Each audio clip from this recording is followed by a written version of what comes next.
So can Newcastle unwrap the toffees tomorrow night? I hope so.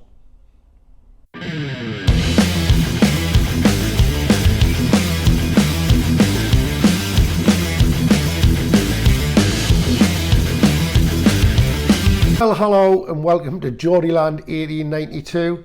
Tomorrow night sees Newcastle going down to Goodison Park to play Everton. It's a rearranged fixture. It's one of our games in hand, our only game in hand. And it's rearranged from the 30th of December. The game was postponed initially due to the COVID outbreak. There was problems with the players, all COVID issues, so it was postponed. And at that time, Newcastle United were in the bottom three, and Everton really didn't seem to have a pick of problems with relegation at that moment in time. But after that, Rafa Benitez was sacked, and in came Frank Lampard. Now, tomorrow night is a must-win game for both teams. I mean, people will be sick of me saying that every game is a massive game for Newcastle United. It really duly is. This one's a massive one for Everton too. At this moment in time, Newcastle stand in 14th position on 31 points, and Everton are in 17th position, and they are on 22 points. They're actually only not in the relegation zone because of goal difference. They have the same points as Watford, 22, and Watford are third from bottom. So, you know, obviously for Everton fans, this is a must-win game for them tomorrow. We can't let that happen because we need the points. We need to strive a bit more away from this relegation battle at the bottom. I believe Newcastle can do it. I really do. And I think it's going to be a tough game, but I think that Newcastle can do this. Newcastle were on a 9-game unbeaten run. We'll never hear the end of that one. Until we were cheated out of a match, cheated out of a point really at the weekend by the officials and VAR. I won't forget that either. But Newcastle United, if we do get a result tomorrow night, if we can get 3 points, we could leapfrog into 12, depending on what happens tonight with Brighton against Tottenham. If Brighton were to lose that game, we would bypass Brighton and we would bypass Leicester City, and we would move into 12th position. Dizzy heights, eh? But I tell you what, like, it would be absolutely amazing if we could. Lately, Everton have been on a very poor run of form. They've won 1 in their last 5, losing the last 4 games that they've played. At the weekend, they went 1-0 down to Wolves, which would have sent alarm bells definitely ringing around the blue half of Merseyside. Tough times for Everton at the minute. They've actually never been relegated in 68 years. So they've played in the First Division and the Premier League without relegation. So it must be a bit of a shock to them. Me personally, I wouldn't have brought Frank Lampard in for the remainder of the season. I would have kept Duncan Ferguson, Big Dunk, and I think he might have got more fight out of them. I think probably Frank Lampard's trying to play more football with them, and that takes time. I think Duncan Ferguson would have probably just went for the hard approach, probably kicked a few players up some bums, and I think they might have been all right under him. That's just my personal opinion. Any Everton fans watching this, put in the comments what you think about that. So a little bit of trivia. Newcastle and Everton have basically played each other 179 times, I believe, in history. Everton have won 74 of them.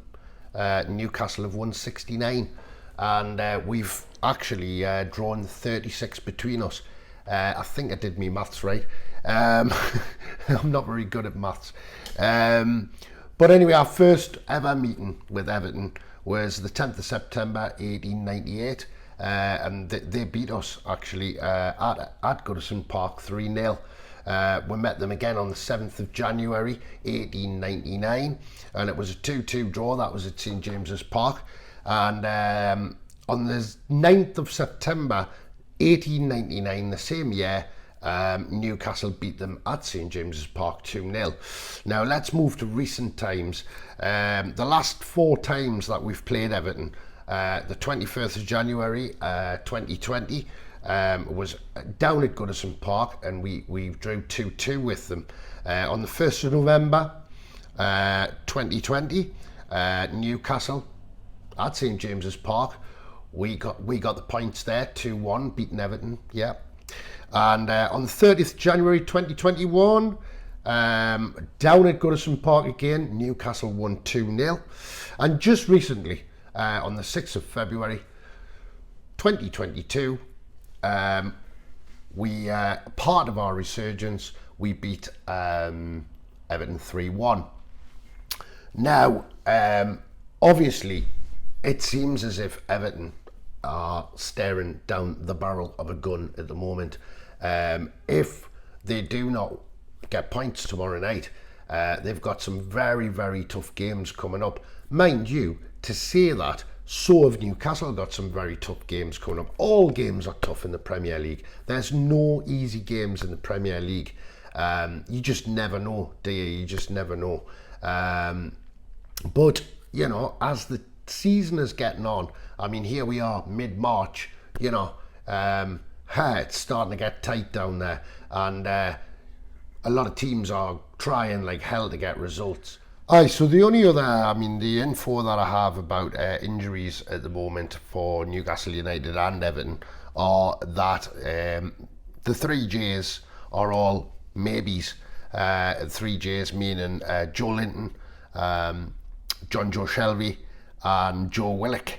So basically Joe Linton is a maybe, John Joe Shelby is a maybe, and Joe Willock is a maybe not. What you take from that, you know what I mean? Maybe Eddie Howe's just keeping his cards close to his chest, not wanting to give too many clues away to Frank Lampard. I personally think that Joe Linton will play, and I'm kind of hoping John Joe Shelby, but apparently I've heard that Joe Willock, you know. Now, obviously, Jerry Mina for Everton will definitely not play. He won't be battling next month, which is a good thing. But what I did hear is that Calvert-Lewin, it looks like he didn't play at the weekend, and it looks like he has still got a problem with illness. And it looks like he might not figure tomorrow night, and if he does, he might only put a bit part in. So these are, that's a good plus. Obviously Jordan Pickford will be playing his favourite game of the season. He always seems to revel in this game, Jordan Pickford, and I'm sure the Toon Army down there tomorrow night will be giving them lots of support as usual. Let's back in time here quickly about the Chelsea game, really. And I did make a video about it, and I did call it scandalous. It was scandalous, and obviously reading a lot of the media, a lot of sports pages and stuff like that, you know, a lot of people tended to agree with us. Probably Paul Merson didn't, but there you go, that's his thing. I don't know that for a fact, by the way, but it just seems whatever happens to Newcastle United, he's against what's right and what's wrong. I don't get him. I don't get him. Anyway, I don't even know why I mentioned him. Probably because he really boils me. But there you go.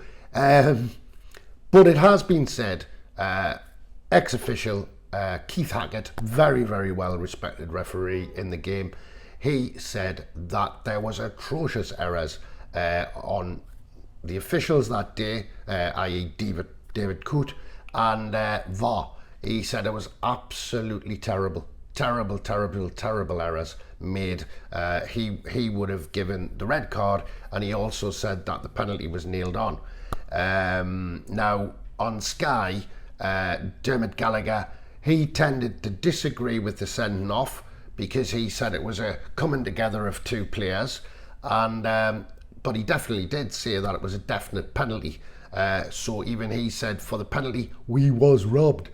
So you know, that was just to go back to that, to tell you what people are talking about. I mean, you've probably read it.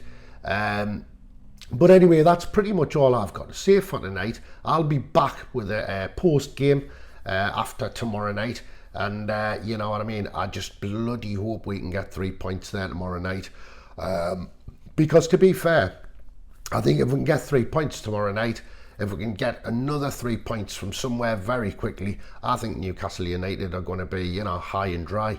I think they're going to be safe. So let's hope for the best. Looking forward to it.